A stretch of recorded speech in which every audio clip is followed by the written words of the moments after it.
তথাপিতো আমি উল্লেখ কৰিব খুজিছোঁ কি পৰিপ্ৰেক্ষিতত আমি আজি এই গ্ৰন্থখন উন্মোচন কৰিবলৈ লৈছোঁ আৰু কি ধৰণে এই গ্ৰন্থখনৰ প্ৰণয়ন কৰাৰ কাৰণে আমাৰ শ্ৰদ্ধাৰ বাইদেৱে অপুৰুষাৰ্থ কৰি পেলাই আজি যুগত কৰি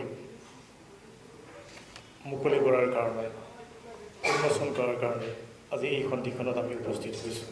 সেই বিষয়ে মই চমুকে দুখাৰ আপোনালোকৰ আগত বক্তব্য ৰাখিব খুজিছোঁ। গ্ৰন্থখনৰ নাম হ'ল দ্য কৈৱৰ্তছ, এ ছ'চিয়লজিকেল ষ্টাডি। গ্ৰন্থ প্ৰণেতা ডক্টৰ ৰাধিকা বালা দেৱী। আমি বাইদেউৰ বিষয়ে চমুকে দুখাৰ কথা আপোনালোকৰ আগত ব্যক্ত কৰিম। সন্দিকৈ ছোৱালী মহাবিদ্যালয়ৰ পৰা ৰাজনৈতিক বিজ্ঞানৰ সন্মানসহ 1969 চনত স্নাতক পৰীক্ষাত উত্তীৰ্ণ হৈছিল আৰু 1971 খ্ৰীষ্টাব্দত গুৱাহাটী বিশ্ববিদ্যালয়ৰ পৰা একেই ৰাজনৈতিক বিজ্ঞানৰ ছাত্ৰী হিচাপে সুখ্যাতিৰে স্নাতকোত্তৰ পৰীক্ষাত উত্তীৰ্ণ হৈছিল আমাৰ আজিৰ গ্ৰন্থ প্ৰণেতা ডক্টৰ ৰাধিকা বালা দেৱী বাইদেউ। লেখিকা, বিশিষ্ট সাহিত্যিক, গৱেষক আৰু মংগলদৈ মহাবিদ্যালয়ৰ অৱসৰপ্ৰাপ্ত অধ্যাপিকা।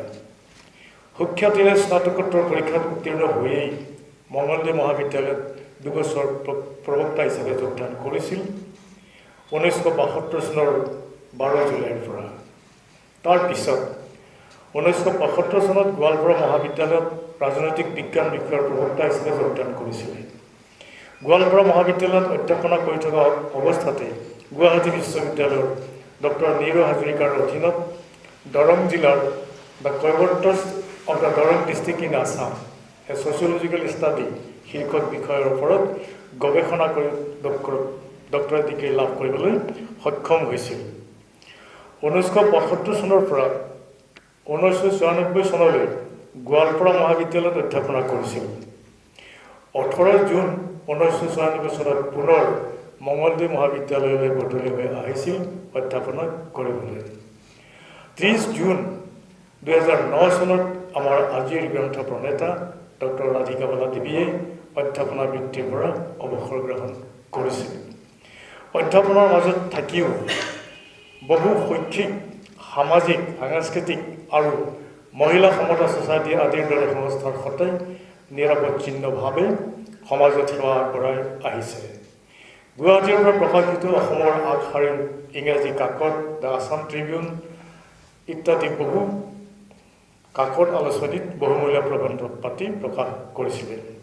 ইতিমধ্যে সদ্য প্ৰকাশিত 3খন মূল্যৱান গ্ৰন্থ আমি পাবলৈ সক্ষম হৈছোঁ। সেয়া হ'ল female education in Assam, schemes for the scheduled caste, আৰু 3 নম্বৰ হ'ল এডুকেশ্যন ফৰ ওমেন এম্পাৱাৰমেণ্ট। এনেদৰে বহু নিষ্ঠা আৰু সততাৰে জীৱনৰ সুদীৰ্ঘ সময় শিক্ষা, সমাজ, জীৱন, অধ্যাপনাৰে সেৱা আগবঢ়াই লৈ যোৱাৰ লগতে পাৰিবাৰিক জীৱনৰ মধুৰতম সময়খিনি অতিবাহিত কৰিও বৰ্তমানলৈ chairperson of the board of management of Kasturi children home.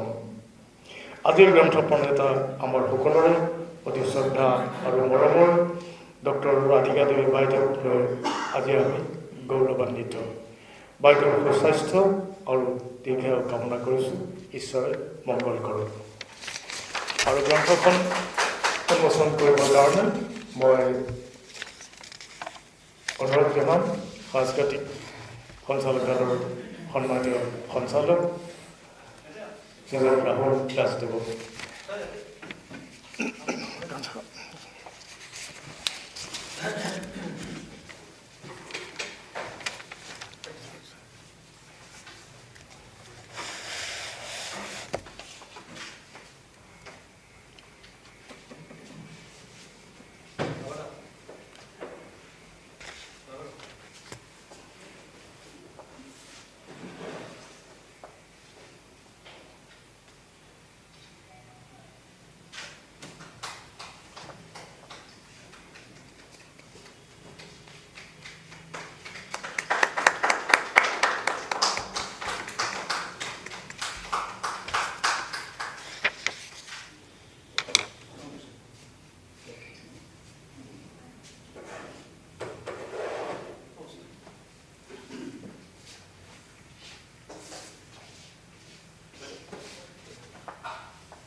May I now request Director Shah to kindly address the gathering and grace the occasion.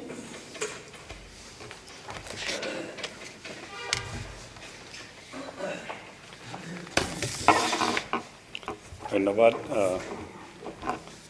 মঞ্চত উপবিষ্ট শ্ৰদ্ধাৰ ডক্টৰ ৰাধিকা বালাদেৱী ডাঙৰীয়ানী আমাৰ শ্ৰদ্ধাৰ বাইদেউ বীণা বাইদেউ মোৰ সন্মুখত উপস্থিত সন্মানীয় গুণীজ্ঞানী ব্যক্তিগণ পোনপ্ৰথমে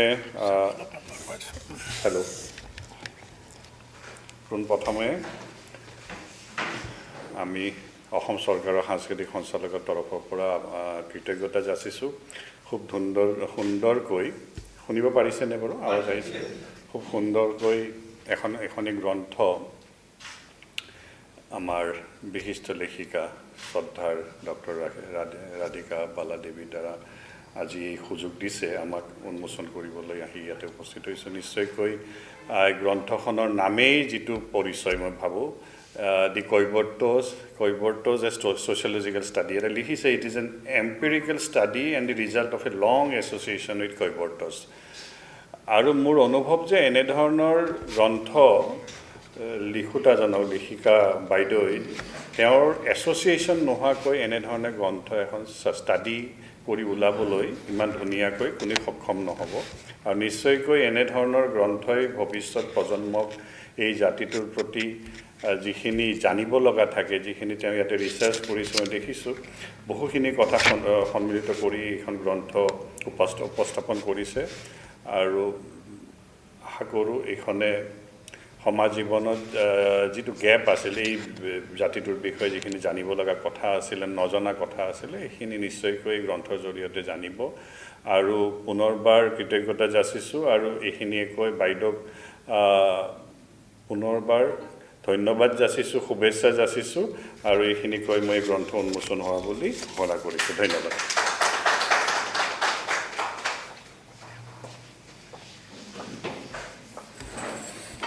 Thank you, sir.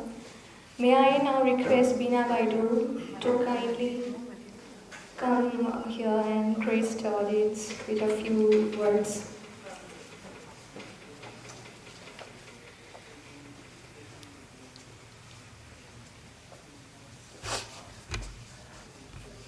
উপস্থিত সুধীবৃন্দক নমস্কাৰ জনাইছোঁ আৰু মঞ্চত উপবিষ্ট আমাৰ সাংস্কৃতিক সঞ্চালক মহোদয় আৰু লেখিকা বাইদেউ মই ইয়াত আহি মোৰ ভাল লাগিছে কি এনেকুৱা এটা পৰিৱেশত এগছি বন্তি জ্বলাই মই ভগৱানক প্ৰাৰ্থনা কৰিছোঁ যাতে বাইদেউ সুস্বাস্থ্য হৈ থাকক আৰু সাহিত্যৰ ক্ষেত্ৰত আগবাঢ়ি যাওক মই সেইটোকে কামনা কৰিছোঁ আৰু কিতাপখন মই একেবাৰে পঢ়া নাই কিন্তু মানে টাইটেলটো দেখি গম পাইছোঁ এখন মানে বেছ আমাৰ ভাষা সংস্কৃতিৰ কাৰণে জাতিৰ কাৰণে এখন উপযোগী কিতাপ হ'ব মই এখন পঢ়িম আপোনালোক সকলোকে মই ধন্যবাদ জনালোঁ বাইদেউৰ সুস্বাস্থ্য কামনা কৰিলোঁ বাইদেউ আগবাঢ়ি যাওক আমাৰ সাহিত্যত আৰু অৰিহণা আগবঢ়াওক সেইটোকে কামনা কৰিলোঁ ধন্যবাদ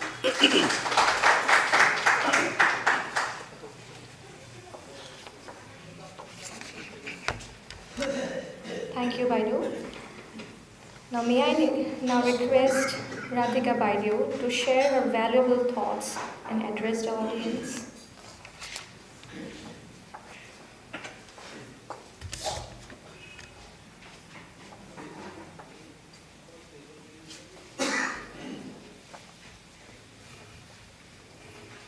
নমস্কাৰ আজি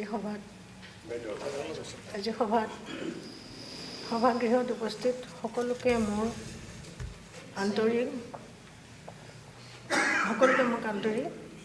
শ্ৰদ্ধা জ্ঞাপন কৰিছোঁ মোৰ গাটো খুব ভাল নহয় ভুল ভ্ৰান্তি হ'ব পাৰে মই আগতেই ক্ষমা বিচাৰিছোঁ এতিয়া এখেতসকলে আগৰ কথাখিনি কৈছে সেইখিনি আৰু উল্লেখ কৰাটো সময়ো নাই গতিকে মই এতিয়া পোনপ্ৰথমতে আমাৰ ভবাৰ যে কি কয় উপবিষ্ট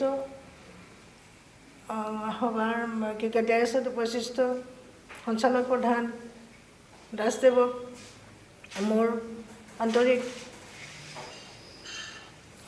কি কয় ধন্যবাদ জ্ঞাপন কৰিছোঁ তেওঁ বহুত ব্যস্ততাৰ মাজতো আহিব নোৱাৰে মোক ৰাভাই কৈছে যে তেখেতে সময় দিব নোৱাৰে কিন্তু যাম বুলি কৈছে সেয়ে তেখেতৰ ওচৰত ৰখে মই ধন্যবাদ আৰু কৃতজ্ঞতা জ্ঞাপন কৰিছোঁ লগতে আমাৰ বাইদেউ কি কয় বিনা ৰুটি বাইদেউ মই টিভিত দেখিয়ে থাকোঁ, তেখেতো আহিব বুলি কৈছে, কোৱাৰ কাৰণে মই খুব ভাল পাইছোঁ। গতিকে ইয়াতে আজি সশৰীৰে দেখা পালোঁ। ঠিক তেনেকৈ বাকী যিকেইটা মুকুল ৰাভা মোৰ অতি মৰমৰ ছাত্ৰ হয়, তেওঁ মই গোটেইখিনি কামতে মোক সহায় কৰি আছে। তেখেতকো মই মোৰ আন্তৰিক কি কয় ধন্যবাদ কৃতজ্ঞতা জ্ঞাপন কৰিছোঁ। আৰু লগতে ইয়াৰ পিছতে মই অকণমান বাকী যিখিনি আছে, মোৰ ভণ্টি, মোৰ মামাৰ ছোৱালী আহি পাইছে। তাৰপিছত মোৰ কি কয় বিয়ৈ আহিব নোৱাৰে, দাঁতৰ বিষ, তথাপিতো আহিছে। মোৰ অতি মৰমৰ ছাত্ৰ দিলীপ ঘোষ আহিছে, খুব ভাল পাইছোঁ। মোৰ ভাগিন বাইদেউৰ ডাঙৰ ল'ৰা আহিছে, আৰু এখেতো আহিছে, যোৱাবাৰো আহিছিলে। আৰু ভণ্টিসকল আহিছে, এইখিনি আছে গোটেইখিনিকে। আৰু আমাৰ কেমেৰাত যি আছে তেখেতসকলক গোটেইবিলাককে মই মোৰ ফালৰ পৰা ধন্যবাদ কৃতজ্ঞতা জ্ঞাপন কৰিছোঁ, আহি যে উৎসাহিত কৰাৰ বাবে। এতিয়া কথাটো হ'ল কি, আমি অসমৰ মানুহ, আমি অসমত বাস কৰোঁ। মই একেবাৰে ভিতৰুৱা এখন জংঘলৰ মাজত জন্ম হৈছিলোঁ। তাত মানুহ নায়েই, ওচৰে পাজৰে মানুহ নাই, আমি একেবাৰে জংঘলতে এঘৰ। তাৰপিছতে মানুহ গ'লে খুব ভাল পাওঁ, মানুহ গ'লে একদম চব কথা শুনি থাকোঁ বাহিৰত। আচ্ছা যি নহয়, তাৰপিছত ভগৱানৰ আশীৰ্বাদত পঢ়া শুনা কৰি এইখিনি ওলাই আহিলোঁ। ওলাই আহিলে মই ইহঁতে কৈছে গোটেই মঙলদৈ কলেজত মই 72 জইন কৰিলোঁ। জইন কৰাৰ পিছত ওচৰতে এখন গাঁও আছে, তুমি চিনি পোৱা, দানি গাঁও বুলি কয়। কলেজৰ ওচৰত মই হোষ্টেলত আছিলোঁ, গাৰ্লছ হোষ্টেলত। তাতে দানি গাঁওখনত তাত মানে কৈৱৰ্ত মানুহ, তেওঁলোকে আচলতে জালুৱা কৈৱৰ্তৰ দুটা ভাগ আছে, জালুৱা আৰু হালোৱা। তেওঁলোক জালুৱা কৈৱৰ্ত। গতিকে সেই মানুহখিনি দেখোঁ ৰাস্তাৰ গোটেই মেইন হাইৱেৰ ওচৰতে থাকে। মই মাজে মাজে যাওঁ, তাতে চিনাকি মানুহ আছে, কথা বাৰ্তা পাতোঁ।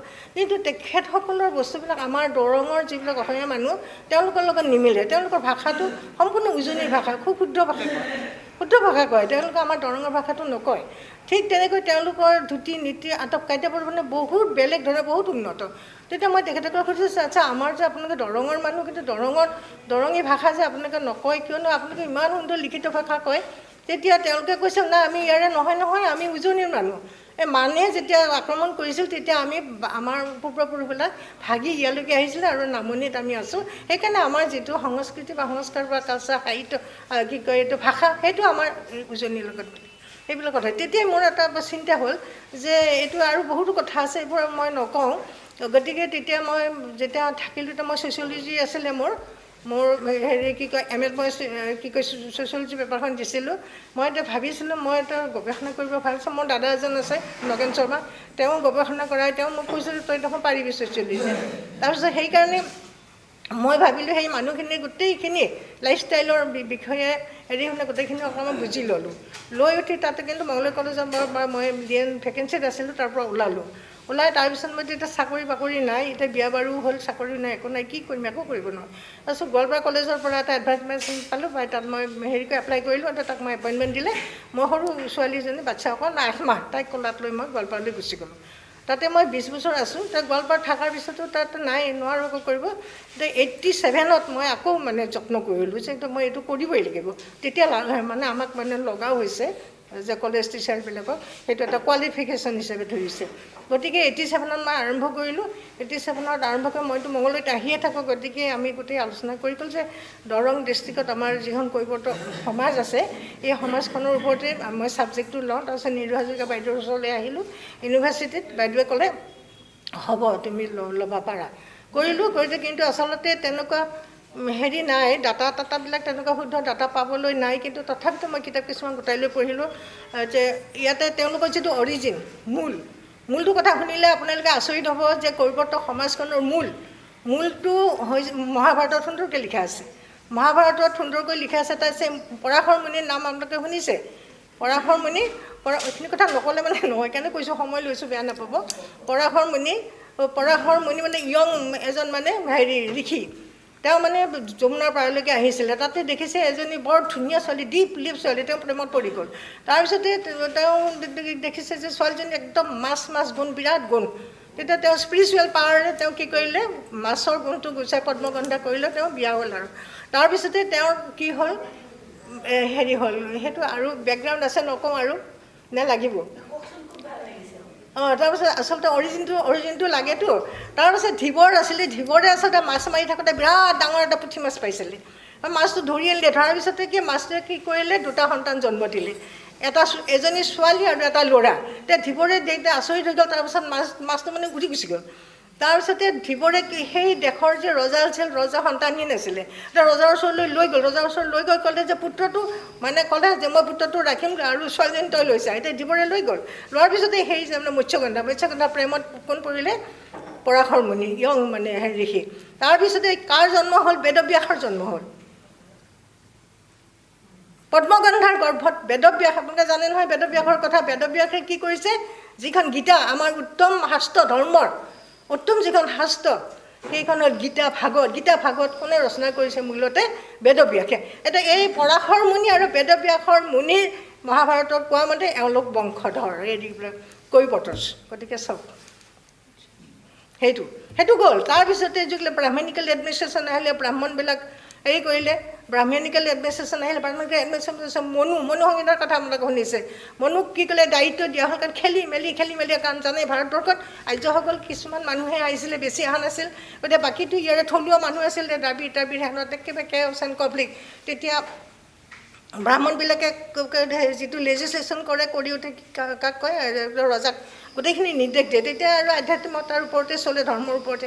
গতিকে মনুক কি কয়, দায়িত্ব দিয়া হ'ল যে হেৰি কৰিব লাগে, ক্লাছিফিকেশ্যন কৰিব লাগে, কৰ্মৰ বিভাজন কৰিব লাগে। তেতিয়া মনুৱে কি কৰিলে, যিসকলে ধৰ্মৰ লগত জড়িত হৈ আধ্যাত্মিকভাৱে জন্ম হৈছে, ৰজাক জ্ঞান দিব, হেৰি কৰিব, তেওঁলোকক ব্ৰাহ্মণ, 4টা জাতিত ভাগ কৰিলে ব্ৰাহ্মণ। আৰু দ্বিতীয়তে যিসকলে দেশ ৰক্ষা কৰিব, তেওঁলোকক ক্ষত্ৰিয়, যুদ্ধ কৰিব, দেশ ৰক্ষা কৰিব। আৰু তৃতীয়তে কাক কৰিলে, ব্যৱসায় বাণিজ্যটো লাগিবই, ব্যৱসায় বাণিজ্যখিনি কাক দিলে, বৈশ্যসকলক দিলে। আৰু তাৰপিছত যিবিলাকে এইবিলাকৰ যোগ্যতা নাই, তেওঁলোকক কি কৰিলে, শূদ্ৰ শাৰীত থ'লে। এই 4টা কি কৰিলে বৰ্ণ ফাৰ্ষ্ট হৈছে কি মনু সংহিতাত আছে। এয়াই এনেকুৱা ধৰণৰ গুৰি বহুত কথা আছে। তাৰপিছত যিহেতুকে মনু সংহিতাৰ পৰাই মনুকেইটা চবে গালি পাৰে, কিন্তু মই গালি নাপাৰোঁ। তেওঁৰ উদ্দেশ্যটো খুব ভাল উদ্দেশ্য আছিলে। তেওঁ মেকিয়াভেলিৰ নিচিনাকৈ কি কৰিব বিচৰা নাছিল, ডিভাইড এণ্ড ৰুল পলিচি কৰিব বিচৰা নাছিল। তেওঁ বিচাৰিছিলে একত্ৰিত কৰিবৰ কাৰণে, যাতে কামৰ হেৰি নহয়। গতিকে কিন্তু কি হ'ল, সেইখিনি সময় ইমেচিয়ৰ, আমিওতো ইমেচিয়ৰ হয় ন, ৱৰ্ল্ডৰ আগত আমাৰ কি পৰিপক্কতা নাই, আমি পৰিণত নহয়। গতিকে সেই সময়ত কেনেকুৱা হ'ব পাৰে, মনুৱে ঠিকেই কৰিছিলে। কিন্তু যদি এটা গেপ আহি গ'ল, গেপটো অহাৰ পিছত কি কৰিলে, এই যে আপুনি এতিয়াও জানে, এতিয়াও হৈছে কি, যত পৃথিৱীৰ ধুৰন্ধৰ বদমাছ ভণ্ড আছে, তেওঁলোকৰ হাতত এইবিলাক গুচি গ'ল। এইবিলাক গুচি যোৱাৰ পিছত কি কৰি পেলালে, দমন আৰু শোষণ নীতিৰে কি কৰিলে, এই যিটো বৰ্ণ বৈষম্য, এইটো এনেকুৱা এটা ক্ল'জ ছিষ্টেমত সোমাই দিলে, এই ক্ল'জ ছিষ্টেমৰ পৰা আৰু কোনো ওলাব নোৱাৰে, ওপৰলৈ কোনো যাব নোৱাৰে। কিবা গ'লে তললৈ যাব। এতিয়া আমাৰ জাতি কিমান হ'ল, 4টা জাতিৰ পৰা এতিয়া কিমান জাতি হৈছে আপোনালোকে জানে, কিমান জাতি হৈছে, শেষ নাই। কিয় যে তললৈহে যাব, ওপৰলৈ নিলে। এতিয়া কি বুলি কোৱা হয়, এইটো ক্ল'জ ছিষ্টেম, বন্ধ ব্যৱস্থা। বন্ধ ব্যৱস্থাত উন্নতি নাই। গতিকে এইটোৰে চলি থাকিলে ভাৰতত। সেইকাৰণে বিদেশৰ পৰা অহা যিসকল, বিদেশৰ পৰা আহিলে আমাৰতো শেষেই হৈ গ'লোঁ। বহুত আহিলে, ৰাজনৈতিক হেৰি আহিলে, শাসক শোষক দমন, কিমান কি হ'ল, শেষ নাই, কোনে কাক চায়। গতিকে এতিয়া পশ্চিমবংগততো অৱস্থাই নাই, কি অৱস্থা, পশ্চিমবংগখনেই লিডাৰশ্বিপ দিয়ে, পশ্চিমবংগৰ অৱস্থাই নাই। গতিকে তাৰপিছত লাহে লাহে এইবিলাকতো স্প্ৰেড কৰিলে। তাৰপিছত এতিয়া নেতৃত্ব দিবৰ কাৰণে কি লাগে, আমাক অতি সবল শক্তিশালী ৰাজনৈতিক নেতা লাগে। নেতা অবিহনে আমি কেতিয়াও নোৱাৰোঁ। সবল হ'ব লাগিব, শক্তিশালী হ'ব লাগিব, আৰু লগতে নিষ্ঠাবান হ'ব লাগিব, আৰু সৎ হ'ব লাগিব। সেইটোৰ অভাৱ এনেকুৱাকৈ হ'ল যে ভাৰতবৰ্ষ একেবাৰে নিচিন্ন হোৱাৰ অৱস্থা এটা হ'ল। ঠিক তেনেকুৱা ক্ষেত্ৰতে কি পশ্চিমৰ পৰা দেশবোৰ আহি ওলন্দাজবিলাক আহিলে, ওলন্দাজবিলাক কৰাৰ পিছতে পৰ্তুগীজ এটা কাষ্ট শব্দটো আমি পাইছোঁ ইংৰাজীত। এই কাষ্ট শব্দটো ক'ৰ পৰা আহিছে, কাষ্ট শব্দটো পৰ্তুগীজ শব্দ, কাষ্টা। তেওঁলোকে আহি তেতিয়া কি ছিষ্টেম চলিছে এইবিলাক, কাষ্টা, এই যে কাষ্টাৰ পৰা কাষ্টটো আহি গ'ল দেই, আচ্ছা ঠিক হ'ল, সেইটো গ'ল। তাৰপিছতে পৰ্তুগীজ এইবিলাকে কোনোৱে নোৱাৰিলে, ব্ৰিটিছবিলাক আহিলে। ব্ৰিটিছবিলাক অহাৰ পিছতো তেওঁলোকৰ যিটো ব্যৱস্থা, যিটো চাইণ্টিফিক, যিটো হেৰি অতি চাইণ্টিফিক আছিলে, সেইখিনি আমাৰ নহয়। আমাৰ কি আৱেগিক, আৱেগত আমি চলোঁ, ধৰ্ম আৰু আৱেগ। আচ্ছা যি নহওক, আহি দেখি যে কৈছে কি চলিছে এইবিলাক ইয়াত, কেনেকুৱা ধৰণৰ। একদম মানে বেছিভাগ মানুহে কি ডিপ্ৰেশ্যনত ভুগি আছে। ডিপ্ৰেশ্যনত কিহৰ কাৰণে হৈছে, এই কাষ্টিজিমৰ কাৰণে, কোচ ছিষ্টেমৰ কাৰণে। গতিকে এতিয়া কি কৰা যাব, গতিকে তেওঁলোকে সৎ সাধু যিসকল প্ৰশাসক আছিলে, তেওঁলোকে কি কৰিছিলে যে এইটো হেৰি কৰিব লাগিব। পিয়ল আছে, আমাৰতো পিয়ল ঝল এইবিলাক একো নাই, তেওঁলোকে পিয়ল হ'ল লুটনৰ দিনত পিয়ল হৈছিলে। পিয়লত কি কৰিলে, এইটো শিডিউল কাষ্ট হিচাপে যিবিলাক ডিপ্ৰেছ ক্লাছ আছে, যিবিলাকে ডিপ্ৰেশ্যনত ভুগি আছে, তেওঁলোকক সংৰক্ষণ দিব লাগিব। তেওঁলোকে কৈছে সেইটো ব্ৰিটিছবিলাকেই কৰিলে। ঠিক তেনেকৈ আমাৰ অসমৰ এই হিষ্ট্ৰী অফ আছাম বুলি লিখিছে কোনে? ছাৰ এডুৱেৰ্ড গেইটে লিখিছে, তাতো লিখা আছে। ঠিক তেনেকুৱা ধৰণৰ এইবিলাক পণ্ডিতবিলাকে লিখি লিখি দেখিছে যে এই ব্যৱস্থাটো যদি উঠোৱা নহয় তেতিয়াহ'লে হেৰি হ'ব। এইটো এজন পণ্ডিতে কৈছে, এই আশীৰ্বাদটো মুনুৰ এই আশীৰ্বাদটো কিহলৈকে ৰূপান্তৰিত হ'ল? এটা অভিশাপলৈকে ৰূপান্তৰিত হৈছে। এই অভিশাপ হয় নহয়নে? মই মিছা কৈছোঁ? অভিশাপ আমাৰ হিন্দু সমাজৰ কাৰণে কাষ্টিজমটো এটা অভিশাপ। গতিকে তাৰ ফলস্বৰূপে বিভিন্ন হৈছে যিবোৰ কথা আজি ক'ব নোৱাৰোঁ, দুখ লাগে, চকু পানী ওলায়। মই এইবিলাক সহ্য কৰিব নোৱাৰোঁ সৰুৰ পৰাই মই এইবিলাক দেখিছোঁ, মই এইবিলাক ভাল নাপাওঁ, সহ্য কৰোঁ। গতিকে এইটো ষ্টাডিটো ল'লোঁ, দেখিলোঁ। যিখিনি মই আপোনালোকক বহুত কথাই ক'লোঁ। এতিয়া মই কিতাপত যিবিলাক অথেণ্টিক কিতাপ আছে সেই চ'ৰ্চৰ পৰা আনি গোটেই কথাখিনি যিমানখিনি পাৰোঁ এটা সোমাইছোঁ। আপোনালোকে পঢ়িব, গোটেইখিনি গম পাব। মোৰ ফালৰ পৰা মই একো লিখা নাই, গতিকে মোক ক্ষমা কৰিব, হয়তো ভুল হ'ব পাৰে। গতিকে মই অসমৰ ৰাইজৰ হাতত এই কিতাপখন দিবলৈ পালে মই আজি মই নথৈ আনন্দিত হৈছোঁ। মানুহ খুব কম হ'লে আহিব নোৱাৰিলে, ময়ো বহুতো মাতিছিলোঁ, কিন্তু মোৰ ভাগ্য ভাল হৈছে যে মোৰ খুব আপোনখিনি মোৰ আহিছে। যিয়ে নহওক আৰু এখেতক অন্ততঃ বাৰে বাৰে কৈছোঁ, কাৰণ এখেতো আহিলে, বাইদেউ আহিলে। গতিকে মই বৰ আনন্দিত হৈছোঁ। মই আজি বৰ আনন্দ পাইছোঁ যে আজি শুভ দিনত মই এই কিতাপখন, মোৰ বহুত কষ্ট, মোৰ সপোন এটা আছিলে, আজি আপোনালোকৰ হাতত দিবলৈ পাইছোঁ। আপোনালোকে ভালকৈ পঢ়ি চাব। আৰু ঠিক তেনেকৈ মই নৱ প্ৰজন্মৰ ওচৰত ইয়াৰ জৰিয়তে প্ৰেছৰ আমাৰ সাংবাদিকসকল কোনোবা হয়তো আছে, আপোনালোকে লিখিব, ক'ব যে নৱ প্ৰজন্মৰ ওচৰত মই এটা অনুৰোধ যে আমাৰ সমাজত কিন্তু এতিয়াও কি আছে, এইবিলাক চলি আছে। চহৰত অলপ কমিছে কাষ্টিজমটো, কিন্তু মই গাঁৱলৈকে প্ৰায়ে গৈ থাকোঁ। মোৰ গাঁৱত ঘৰ আছে, এতিয়াও জংঘলৰ মাজত মই ঘৰে ঘৰে ৰাখি দিছোঁ। মই যাওঁ, সেইবিলাকত দেখোঁ যে এইবিলাক একদম পূৰা একদমে চলি আছে। চৰকাৰে যিমানেই আছে, আমি স্বাধীন হ'লোঁ, স্বাধীন হোৱাৰ পিছত আমাৰ কনষ্টিটিউশ্যন, এখন শক্তিশালী কনষ্টিটিউশ্যন ৰচনা কৰা হ'ল। তাত 15 নম্বৰ আৰ্টিকুলত কৈছে এইবিলাক থাকিব নোৱাৰে, একো থাকিব নোৱাৰে, চব হেৰি হৈ যাব, নাইকিয়া কৰিবলৈ। কোনোবাই যদি এইবিলাক কৰে তেতিয়াহ'লে তাক পানিছমেণ্ট দিয়া হ'ব। এইবিলাক কৰা হৈছে, জাতিভেদ ব্যৱস্থা থাকিব নোৱাৰে। কিন্তু বাস্তৱত হৈছেনে? আজি 80 বছৰ হ'বগৈ আমি স্বাধীন হ'বলৈ। বাস্তৱত জানো হৈছে? বাস্তৱত হোৱা নাই। এতিয়াও গাঁৱত, মোৰ ঘৰতে 2টা পৰিয়াল আছে, অসবৰ্ণ বিবাহ হৈছে, ঘৰত যাব নোৱাৰে, গাঁৱত যাব নোৱাৰে। কৈছে যে আপোনালোকে থাকিবলৈ দিয়ক। মই 2টা ঘৰত 2জনক ৰাখি দিছোঁ। এতিয়াও ল'ৰা ছোৱালী ডাঙৰ হৈছে, কান্দে। মই একো নহয়, লাহে চব ঠিক হৈ যাব। গতিকে এইবিলাক গাঁওবিলাকত হৈছে। আৰু বিশেষকৈ গাঁওবিলাক, চহৰত হোৱা নাই, চহৰৰ মানুহে গম নাপায়, সুন্দৰকৈ চলি আছে। কিন্তু আমি গাঁওবিলাকত গম পাওঁ। দেউতাক ঢুকাইছে, মাক ঢুকাইছে, যাব নোৱাৰে, যাব নিদিয়ে, যিহেতু অসবৰ্ণ বিবাহ কৰিছে। কেনেকুৱা আহি ইয়াতে শুক্ৰী চনত নৱগ্ৰহত কি কৰে, মাক দেউতাকৰ শ্ৰাদ্ধ কৰে কান্দি কান্দি, যাব নোৱাৰে। এইটো আচল মূল কথা কি? একো নাই, একো নাই, কোনো এতিয়া এটা পবিত্ৰ হৈ থকা নাই, চব ভ্ৰষ্টাচাৰী হৈ গৈছে। আচল মূল কথা হৈছে সম্পত্তি, যে এই মাটি বাৰীখিনি পাব। এই যে সিহঁতক যদি আঁতৰ কৰি দিয়ে তেতিয়াহ'লে মাটি বাৰী সম্পত্তিখিনি সিহঁতে পাব। সেইটোৱে মূল, সেইটোৱে, অন্য একো নহয়। আচ্ছা, যি নহওক হ'লেও চলি আছে। গতিকে আপোনালোকে অলপ চাব, অলপ যাব।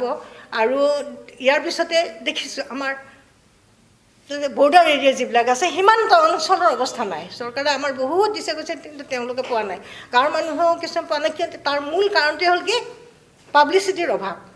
তেওঁলোকে নাজানে চৰকাৰে কি কি আঁচনি লৈছে, কি দিছে, তেওঁলোকৰ কাৰণে কি সুবিধা দিছে, তেওঁলোকে নাজানে। কিন্তু চহৰৰ মানুহবিলাকে জানে কাৰণে তেওঁলোকে সুবিধাখিনি পাইছে। আচ্ছা, ইয়াৰ পিছতে দেখা যায় যে এইটো এইটো নাইকিয়া কৰিবলৈ হ'লে অকল চৰকাৰেই নহয়, অকল আইনেই নহয়, আমি প্ৰত্যেকজন শিক্ষিত ব্যক্তি ইয়াৰ কাৰণে ৰেছপনচিবল, দায়বদ্ধ। আমি কমিটিত হোৱাটো উচিত যে আমি তেওঁলোকৰ ওচৰলৈ যাম, তেওঁলোকক আমি এই সুবিধাবিলাক চৰকাৰে দিয়াবোৰ দিম। আৰু এতিয়াতে সকলোতকৈ মূল কথা হৈছে কি লাগিব? এটা চাউণ্ড প্লেনিং লাগিব। চৰকাৰৰ ওচৰতো মই কৈছোঁ, নিবেদন কৰিছোঁ, চাউণ্ড প্লেনিং লাগিব, আৰু চাউণ্ড এডমিনিষ্ট্ৰেশ্যন লাগিব, চাউণ্ড বাজেট লাগিব, আৰু চাউণ্ড কি লাগিব? ৰিপৰ্টিং লাগিব, আৰু ৰাইজৰ সহযোগিতা লাগিব, চাউণ্ড কোঅপাৰেশ্যন লাগিব। এইখিনি যদি হয়, আমাৰ মাজৰ পৰা এনেকুৱা ধৰণৰ ডিপ্ৰেছিভ কথাবিলাক আমি নাইকিয়া কৰিব পাৰিম। আৰু সকলো আমি এক হৈ, আমি ভাৰতবাসীৰ ৰাইজ বুলি সংবিধানত লিখা হৈছে, কিন্তু আমি ভাৰতবাসীৰ ৰাইজ হ'ব পৰা নাই যেন পাওঁ। গতিকে আমি ভাৰতবাসীৰ ৰাইজ হ'বলৈ হ'লে আমি কি কৰিব লাগিব? সকলোৱে একত্ৰিত হৈ আমাৰ যিখিনি হেৰিত কি কয়, এইটো কি বোলে, মানসিক হেৰিত ভুগি আছে, যন্ত্ৰণাত ভুগি আছে, যিবিলাক কাজ চাজ লৈ মানে যা এটা কথা কয়, যা এটা ব্যৱহাৰ কৰে, ঘৰ এৰি আহিবলৈ, গাঁও এৰি, এইবোৰ যাতে নহয়, তাৰ কাৰণে আমি কি হ'ব লাগিব? সকলোৱে বুজনি দি অন্য ধৰণৰ আইন কানুন কথা মই আইনৰ ওচৰত পঠাইছিলোঁ যি দুটা পৰিয়াল আছে ময়ো গৈছিলোঁ গৈ ক'লোঁ কিন্তু শেষত জাজে কি ক'লে যে আপোনালোকে সকলোৱে মিলি বহি মেল তেল কৰি আপোনালোকে বুজাবুজি লৈ আহক আমি এনেকুৱা ধৰণৰ ব্যৱস্থা ল'ব নোৱাৰোঁ গতিকে কি কৰিব লাগিব গতিকে আমি নিজেই কৰিব লাগিব গতিকে আপোনালোকক সকলোকে মই আকৌ মোৰ আন্তৰিক ধন্যবাদ জনাইছোঁ আন্তৰিক মই আপোনালোকৰ ওচৰত আন্তৰিকভাৱে বৰ কৃতজ্ঞ আৰু সেয়ে আপোনালোকৰ কৈছোঁ মই যদি কিবা পঢ়া টুটা কৰিছোঁ কিতাপটো যদি কিবা লিখিছোঁ আপোনালোকে সকলোৱে মোক যেন ক্ষমা কৰি দিয়ে আৰু মই নতুন প্ৰজন্ম বিশেষকৈ ছ'চিয়েল লাইফৰ লগত ৰিলেটেড যিবিলাক ষ্টুডেণ্ট যিটো ছ'চিয়েল ছায়েন্স পঢ়ি যিবিলাকে MA পাছ কৰি ওলাইছে তেওঁলোকক চৰকাৰে UGC অজস্ৰ টকা দিছে কলেজ টিচাৰবিলাকক মোটা দৰমহা দিছে আৰু তেওঁলোকে যাতে বহি নাথাকি এই আমাৰ যিমানবোৰ জাতি আছে এতিয়া আমাৰ চিডিউল কাষ্ট কিমানটা আছে জানেনে সাংবিধানিকভাৱে আমাৰ ইয়াতে 15টা আছে 15টা আছে এতিয়া হীৰা কমিউনিটি মই লৈছিলোঁ মই নোৱাৰিলোঁ দূৰ হয় বহুত দূৰ হয় ভিতৰত তেতিয়া যাতায়াত ব্যৱস্থা নাছিল মই সেইটো হীৰাবিলাকৰ যে মাটিৰ বাচন বৰ্তন বনাই গোটেই অৱস্থা নাই চাব নোৱাৰি একোজনী গাভৰু বোৱাৰী দেখিব গৈছে আহিছে মিটিঙত কিজানি যুগ ধৰি মূৰত এটক তেল পৰা নাই দেখি দুখ লাগে কি কৰিম গতিকে এনেকুৱা অৱস্থা চলি আছে গতিকে চৰকাৰৰ ওচৰতো মই নিবেদন জনাইছোঁ মই ৰাইজৰ ওচৰতো জনাইছোঁ আৰু বিশেষকৈ যিবিলাকে হেৰি কৰিছে মাষ্টাৰ ডিগ্ৰী হোল্ডাৰ আছে ছ'চিয়েল ছায়েন্সত তেওঁলোকে কি কয় UGCৰ পৰা যিবিলাক বহুত মোটা স্কলাৰশ্বিপ দিয়ে কলেজ টিচাৰবিলাকক মোটা দৰমহা দিছে স্কলাৰশ্বিপ তেওঁলোকে যাতে কি কৰে তন্নকৈ বিশ্লেষণ কৰি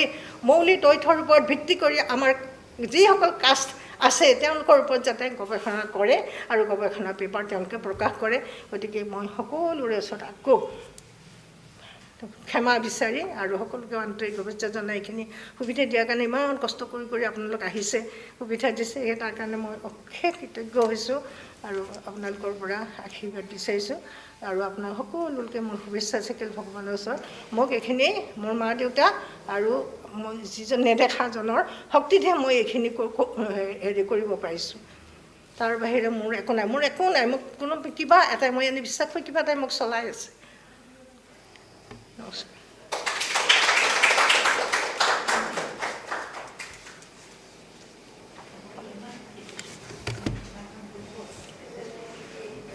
এসময়ৰ ৰাজনৈতিক বিজ্ঞানৰ ছাত্ৰী আৰু অৱশেষত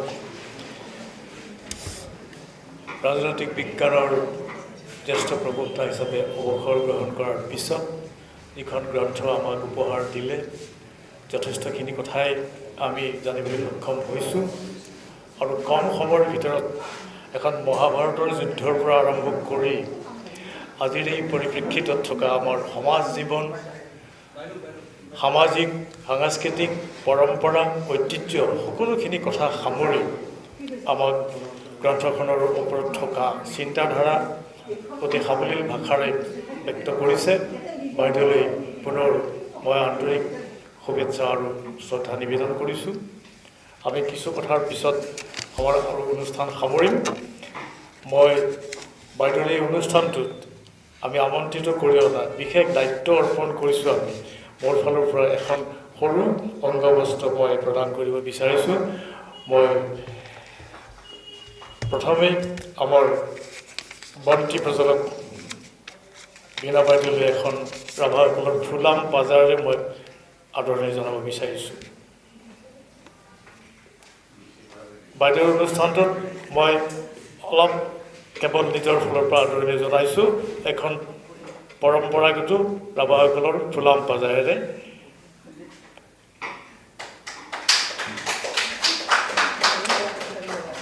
তাৰপিছত মই আমাৰ মাননীয় সঞ্চালক ৰাহুল দাসদেৱলৈ আগবঢ়াইছোঁ এখন ৰাভাসকলৰ ফুলাম পাজাৰেৰে এই অনুষ্ঠানটোত উপস্থিত থাকি আমাক যথেষ্টখিনি অভিভূত কৰিছে আৰু বাইদেউলৈ এখন আপোনাৰ তেওঁ এখন যোৱা বছৰ দিলে এইখন পিন্ধিয়ে মই মানে মিটিং তো আজি এই গ্ৰন্থ উন্মোচনী সভাত আপোনালোক সকলোলৈকে যিসকল সাংবাদিক বন্ধু আৰু ইয়াত উপস্থিত থাকি অতি আন্তৰিকতাৰে সহায় কৰিছে মই নাম লৈছোঁ Angana Khataniar cultural development officer under directorate of cultural affairs সঞ্চালক মহোদয়ৰ অনুমতি সাপেক্ষে কৈছোঁ মোৰ লগত থাকিব দিব লাগে আৰু অনুষ্ঠানটো পৰিচালনা কৰিব দিব লাগে। মোৰ ছোৱালী চানিয়া ৰাভা, তাইক মই লৈ আহিছোঁ আপোনালোক এইখিনি অলপমান হাত ধৰিবৰ কাৰণে। আৰু ইয়াত উপস্থিত থকা আপোনালোক সকলোলৈকে আজি এই অনুষ্ঠানটোত উপস্থিত থাকি অতি সাফল্যমণ্ডিত কৰাৰ কাৰণে যি আন্তৰিকতা আমাক দিলে বাইদেউৰ হৈ মই পুনৰ আপোনালোকলৈ মোৰ আন্তৰিক প্ৰীতি আৰু শুভেচ্ছা নিবেদন কৰিছোঁ আৰু আপোনালোক সকলোৰে শুভমংগল হওক কামনা কৰি আজিৰ অনুষ্ঠান আমি ইমানতে সামৰা বুলি ঘোষণা কৰিছোঁ। নমস্কাৰ। মোৰ আৰু এটা নাম থাকি গ'ল ক'বলৈ, মোৰ হল সেয়া হ'ল